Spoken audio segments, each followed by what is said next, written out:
Sir నమస్కారం sir. నమస్తే అండి. సార్ జగన్మోహన్ రెడ్డి గారి పైన పలు సెక్షన్ల కింద అయితే కేసు నమోదు చేశారు సార్. అంటే సింగయ్య మృతికి సంబంధించి అది జగన్మోహన్ రెడ్డి గారి కారు కిందే పడి అతను చనిపోయారని చెప్పేసి ఏటుగా కూడా ఆయన్ని చేర్చడం జరిగింది.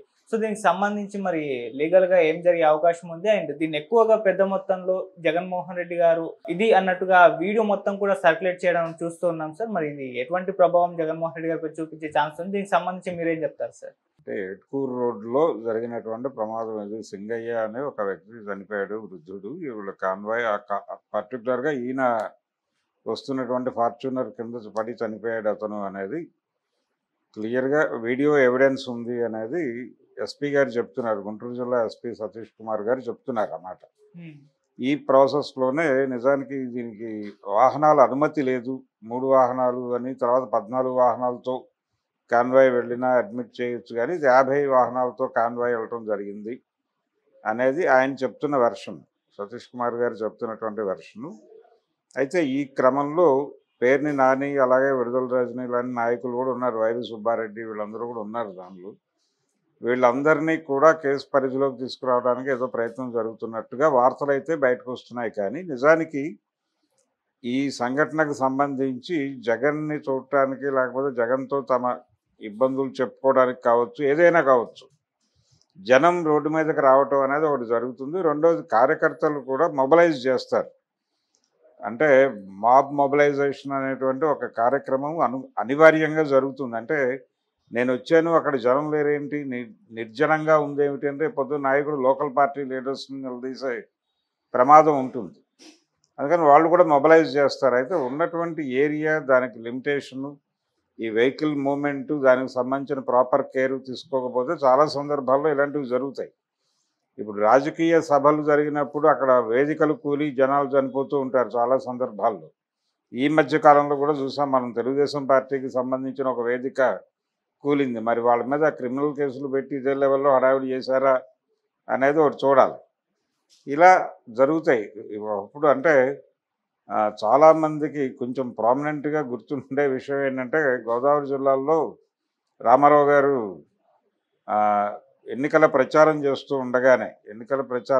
ఉండగానే జనాలు ఆయన రావటం 2 గంటలు 3 గంటలు లేట్ అయినా అక్కడే కూర్చునేవాళ్ళు, అక్కడే వంటలు చేసుకుని అక్కడే ఉండేవాళ్ళు రోడ్ల మీద.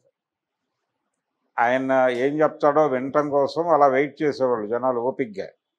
ఈ వెయిట్ చేసే క్రమంలో ఒక గ్రామంలో చెరువు గట్టున జనాలందరూ ఉన్నారు. ఈయన వెహికల్ చైతన్య రథం వస్తుంది. చైతన్య రథం హరికృష్ణ గారు నడిపేవారు ప్రధానంగా. ఆయన డ్రైవ్ చేస్తున్నాడు, లోపల రామారావు గారు ఉన్నారు. అది వాహనం వస్తుంది. సడన్గా ఆ చెరువు గట్టు మీద ఉన్న వాళ్ళకి లైటింగ్ అదంతా చూసి వాళ్ళు వెహికల్ వస్తుందని రోడ్డు మీదకి వచ్చేసారు. ఇది ఒక్కసారి అన్కంట్రోల్ అయిపోయి వెహికల్ జనంలోకి వెళ్ళింది. అక్కడ 2-3 గాయపడటము అవి జరిగినాయి. సంఘటనలు చనిపోవడం కూడా జరిగింది. ఇన్సిడెంట్ ఒక క్యాజువాలిటీ కూడా ఉంది. ఉన్న సందర్భంలో ఆయన వేరే డ్రైవర్ని పిలిపించుకున్నాడు. స్పాట్లోనే ఆయన రియాక్షన్ త్రూ అంటే ఒక రకంగా టోటల్గా ఇన్సిడెంట్ పట్ల ప్రజలు కన్వే అయ్యే పద్ధతిలో ఆయన రియాక్ట్ అయ్యాడు.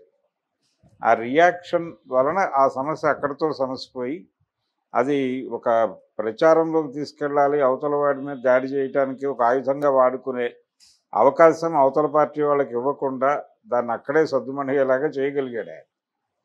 ఇక్కడ ఈ సందర్భంలో కూడా జగన్ అలా చేసి ఉండాల్సింది. నిజానికి దిగి అక్కడ వెంటనే ఆ సింగయ్య కుటుంబానికి సహాయ చర్యలు, ఇవన్నీ కార్యక్రమాలు ఇమ్మీడియట్గా జరిగిపోయి ఉంటే కనుక అవతల వాళ్ళ చేతిలోకి ఆయుధంగా వెళ్ళటానికి కొంత ఇబ్బందికరంగా తయారయ్యేది పరిస్థితి. కానీ ఇది ఇప్పుడు విపరీతంగా ఈ ఇన్సిడెంట్ను వాడుకునే ప్రయత్నం అధికార పార్టీ చేస్తోంది. అంటే వాళ్ళు కూడా సింగయ్య పట్ల ఉన్నటువంటి సింపతి కంటే కూడా ప్రతిపక్ష పార్టీని కంట్రోల్ చేయడానికి ఒక అద్భుతమైన వెపన్ని సింగయ్య మనకి అందించాడు అనేటువంటి ఒక ఆలోచనతో ఈ యాక్టివిటీ చేస్తున్నట్టుగా కనిపిస్తోంది. అంటే ఇలాంటి సంఘటనలు జరిగినప్పుడు స్పందించే దాన్ని మించి స్పందించడం జరుగుతోంది. ఇప్పుడు ఈ మాటలు మాట్లాడితే జగన్మోహన్ రెడ్డికి అనుకూలంగా నేను మాట్లాడుతున్నాను అని అభిప్రాయపడేవాళ్ళు లక్షల మంది ఉన్నారు. అంటే ఒక విచిత్రమైనటువంటి లైన్ గీసేశారు మనసుల్లోనే. ఎవరంటే తెలుగుదేశం పార్టీ మీద ఎవరు ఏ రకమైన క్రిటిసిజం పెట్టినా వాళ్ళని ఒక ఘాట కట్టేసి మాట్లాడటం అనేది ఒక కార్యక్రమంగా మారిపోయింది. ఇది తప్పు. ఈ ధోరణి తప్పు. ఈ ఘాటను కట్టేసి మాట్లాడటం అనే ధోరణిని విపరీతంగా ప్రమోట్ చేస్తోంది తెలుగుదేశం పార్టీ. అందులో భాగంగా ఈ ఇన్సిడెంట్ని విపరీతంగా ప్రచారంలో పెట్టగలిగారు. ఆ వీడియోలు ఇవన్నీ కూడా పబ్లిక్ డొమైన్లో విపరీతంగా సర్క్యులేట్ చేస్తున్నారు. జగన్ని ఎట్టి పరిస్థితుల్లోనూ ఈ కేసులో అరెస్ట్ చేస్తారు. ఆయన మీద క్రిమినల్ కేసులు చాలా నమోదైపోయినాయి సెక్షన్స్ కింద అన్న పద్ధతిలో చర్చలు జరుగుతున్నాయి. కానీ నిజానికి ఆల్రెడీ ఆ డ్రైవర్ ఉన్నాడు, రమణారెడ్డి అనుకుంటాను అతని పేరు. బహుశా అతనికి వస్తుంది కేసు. అంటే జగన్ డ్రైవ్ చేస్తే గొడవ వేరు, అప్పుడు జగన్ నిందితుడు అవుతాడు. అయితే ఇక్కడ బ్రెయిన్ బిహైండ్ అనే వ్యవహారంలోకి జగన్ని పట్టుకొస్తారు. బ్రెయిన్ బిహైండ్ అంటే ప్రభుత్వం అనుమతించిన వాహనాల కంటే ఎక్కువ వాహనాలని తీసుకురావాలి అనే నిర్ణయం అయింది కావచ్చు. ఆయన ప్రెజరైజ్ చేయటం వల్ల నాయకులు చేసుంటారు. కాబట్టి ఆ రోడ్డుకు ఉన్నటువంటి కెపాసిటీ, ఆ ఏట్కూరు రోడ్డుకు ఉన్నటువంటి కెపాసిటీ రీత్యా అన్ని వెహికల్స్ అలౌడ్ కాదు అనే విషయం మేము సైంటిఫిక్గా స్టడీ చేసి చెప్పిన మాట. దాన్ని ఆయన పట్టించుకోలేదు అనేది గుంటూరు జిల్లా ఎస్పీ గారి ఆర్గ్యుమెంట్. ఆ ఆర్గ్యుమెంటు, అక్కడ ఉన్నటువంటి వాతావరణము, అక్కడ ఉన్నటువంటి రోడ్లు స్థితిగతులు, వీటన్నిటినీ ప్రూవ్ చేస్తే అది ఇంటెన్షనల్గా జగన్ వాంటెడ్గా అక్కడ కాన్వాయ్ని డ్రైవ్ చేసే ప్రయత్నం చేశాడు అనేది లీగల్గా ఎస్టాబ్లిష్ చేయగలిగితే ఈ బ్రెయిన్ బిహైండ్ వ్యవహారంలో కుట్రదారులుగా జగన్మోహన్ రెడ్డిని, వైవి సుబ్బారెడ్డిని, విడుదల రజనీని, తర్వాత పేర్ని నానిని వీళ్ళందరినీ ఇన్వాల్వ్ చేయొచ్చు అనే ఒక ఐడియాతో ఈ కేసుని కొంచెం సీరియస్గానే ప్రభుత్వం పట్టించుకుని ముందుకు తీసుకెడుతోంది అనేది మనకు ఆ వార్తలు చూస్తే అర్థమవుతుంది. ఓకే, ఇది పర్సనల్ ఎజెండాలో భాగంగానే నడుస్తోంది. దీన్ని పొలిటికల్గా తాము ఏ మేరకు వాడుకోవాలి అనే ఆలోచనతో వైసీపీ కూడా ఉంది. ఆ ప్రయత్నంలో వాళ్ళు ఉన్నారు. వీళ్ళు దాన్ని ఎలా వాడుకుని జగన్ని కంట్రోల్లో తెచ్చుకోవాలనే ప్రోగ్రాంలో వీళ్ళు నిమగ్నమై ఉన్నారు. మధ్యలో ఆ చనిపోయినటువంటి సింగయ్యకి ఏం జరుగుతుందో, ఆ కుటుంబానికి ఏమన్నా ఉపయోగపడుతున్నారా వీళ్ళు కానీ వాళ్ళు కానీ అనే దాని మీద మీడియా కూడా ఫోకస్ పెట్టట్లా. మీడియా ఇప్పుడు ఇమ్మీడియట్గా వెళ్ళిపోయి ఆ ఫ్యామిలీ దగ్గర కూర్చొని అక్కడి నుంచి ఏదైనా వార్తని ప్రపంచానికి తెలియజేసేటువంటి అవకాశం ఉంది, అవసరం కూడా, చేయాల్సిన పని అది. నీడ్ ఆఫ్ ది అవర్ అంటారు. ఆ నీడ్ ఆఫ్ ది అవర్ వదిలిపెట్టేసి ఇంకేదో చేస్తున్నారు హడావిడి. ఇక్కడ వీళ్ళిద్దరి మధ్య ఈ కేసు ఎలాంటి పరిణామాలకు దారితీస్తుంది, జగన్ అరెస్ట్ అయిపోతాడా లేకపోతే ఏం జరుగుతుంది? చివరికి మొన్న ఏదో కేసులో మీడియాలో సాక్షి ఛానల్లో వచ్చినటువంటి గెస్ట్ ఏదో మాట్లాడిన దానికి యాంకర్ అయినటువంటి శ్రీనివాసరావుని కొమ్మినేనిని తీసుకెళ్లి జైల్లో పెట్టడం, ఇలా జరుగుతున్నప్పుడు దీనికి ఈ అవకాశాన్ని ఇంకెంత అద్భుతంగా వినియోగించుకుంటుంది అధికార పార్టీ అని చెప్పి ఆ ధోరణిలో ఆలోచించేలాగా ప్రేరేపించటం ఇది చేస్తున్నారు. బయట ఉన్నటువంటి ట్రోల్ గ్యాంగ్స్, ఇతర గ్యాంగ్స్, అంటే పబ్లిక్ ఒపీనియన్ని బిల్డ్ చేసేటువంటి ఆర్గనైజేషన్స్ చాలా పొలిటికల్ పార్టీలకి ఏజెన్సీలుగా పనిచేస్తున్నాయి. ఈ ఏజెన్సీలన్నీ ఈ పనే చేస్తున్నాయి. ఇప్పుడు పబ్లిక్ మూడుని జగన్కి వ్యతిరేకంగా మలచడానికి ఏం చేయాలో ఆ కార్యక్రమాలన్నీ విజయవంతంగా చేసేస్తున్నారు. కౌంటర్ అటాక్ ఇవ్వడానికి వాళ్ళ గ్రూపులు ప్రయత్నం చేస్తున్నాయి సీరియస్గా. వాళ్ళు ఇవన్నీ పట్టుకొస్తున్నారు నెమ్మదిగా డొమైన్లోకి. ఏది రామారావు గారి చైతన్య రస ప్రమాదం దగ్గర నుంచి మొదలుపెట్టి వాళ్ళు కూడా వాళ్ళ పద్ధతిలో వాళ్ళు ఎస్టాబ్లిష్ చేస్తున్నారు కొన్ని ఇన్సిడెంట్లు తీసుకుని. ఇక్కడ డ్రైవర్ జగన్ కాదు కాబట్టి అనేది ఒక అడ్వాంటేజ్ పొజిషన్లోనే ఉన్నారు వైసీపీ వాళ్ళు. అయితే బ్రెయిన్ బిహైండ్గా జగన్ని ఎస్టాబ్లిష్ చేసే ప్రయత్నంలో గవర్నమెంట్ నిమగ్నమై ఉంది. దాంతోపాటు ఇంకో నలుగురు పేర్లు పెడితే దానికి స్ట్రెంగ్త్ పెరుగుతుంది, కేసుకి అది నిలబడుతుంది అనే ఉద్దేశంతో వాళ్ళు ఉన్నారు. కానీ చూడాలి అది ఎంతవరకు నిలబడుతుంది. జగన్ అరెస్ట్ అయిపోతాడని కూడా జనాలు మాట్లాడేసుకుంటున్నారు.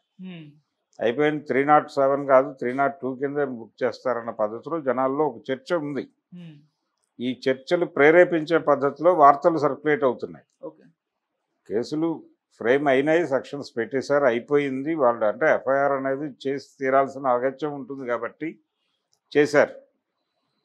ఎస్పీ గారు ఫుటేజ్ ఉందని చెప్తున్నాడు సీరియస్గా. అంటే ఈయనకు సంబంధించినటువంటి, ఈయన వాడుతున్నటువంటి వెహికల్కి సంబంధించిన ఆనవాళ్ళే ఉన్నాయి అక్కడ, దానికి సంబంధించిన వీడియో ఎవిడెన్స్ ఉంది అంటున్నాడు. కాబట్టి ఒకవేళ ప్రూవ్ అయితే డ్రైవర్ పోతాడు.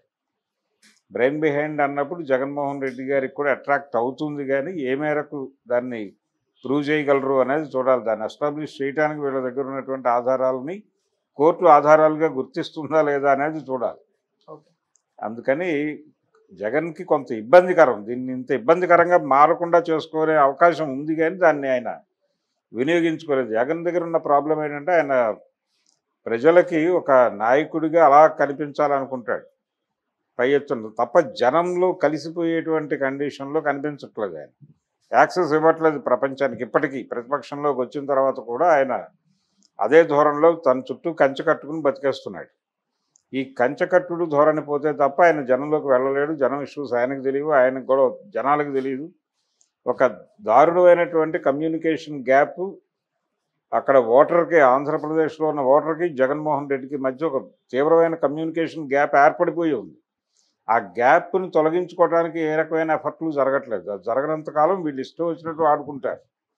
ఆ క్రీడలో భాగంగానే ఇప్పుడు ఈ కేసు సీరియస్ డిస్కషన్లోకి వచ్చింది. ఈ సింగయ్యని గుద్దేసిన కేసు. ఓకే. చూడాలంటే గుంటూరు ఎస్పీ గారు ఈ కేసును ఎలాగైనా లీగల్గా నిలబెట్టేటువంటి ప్రయత్నం అయితే సీరియస్గా చేస్తున్నాడు. ఆ సర్కమ్స్టెన్సెస్ అవన్నీ రీబిల్డ్ చేసి ప్రపంచం ముందు చిత్రాన్ని ఆవిష్కరించే ప్రయత్నం అయితే ఆయన చాలా కాన్షియస్గా చేస్తున్నాడు. దానికోసం చాలా మ్యాన్ పవర్ని కూడా కేటాయించాడు.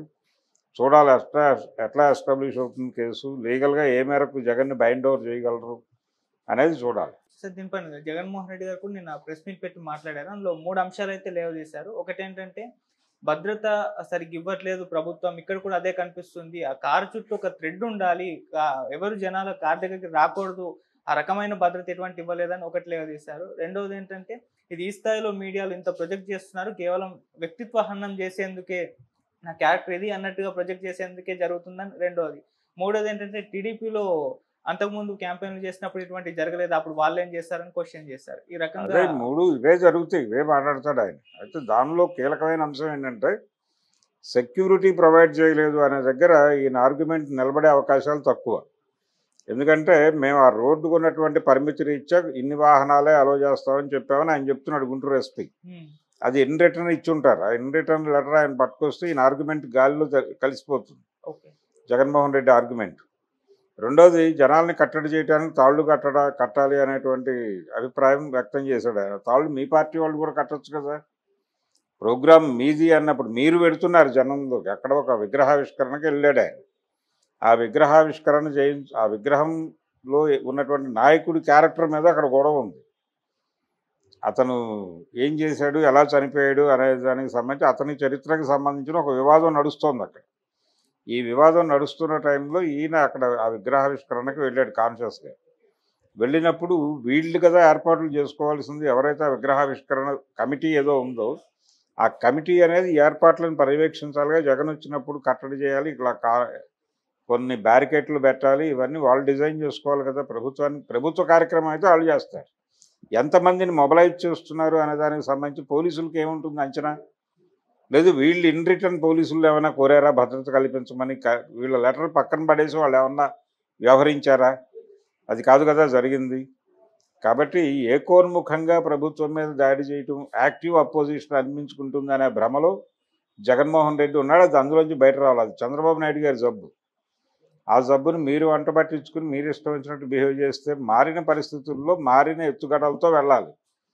మారిన సమాజంలో మారని అంటే ఎప్పుడూ ఆయన వాడాడు, సక్సెస్ అయ్యాడు కాబట్టి అదే పట్టుకొచ్చి నేను ఇప్పుడు కూడా వాడతానంటే కుదరదు కదా.